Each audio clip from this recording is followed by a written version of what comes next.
Ancora è una giornata un po' triste per me, nel senso che il 7 febbraio del 1999 a mia gatta ha morire di un tumore al cervello e mi ricordo che avevo trovata sotto la macchina e che insomma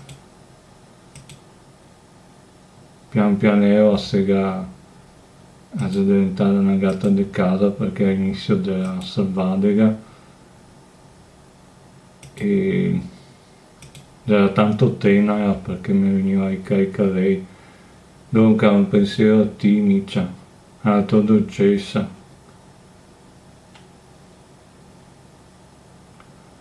E quel giorno maledetto che odio da smentire perché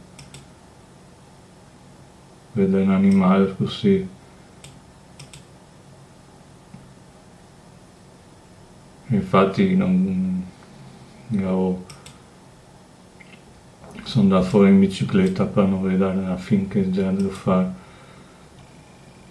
Dunque, ciao Miccia.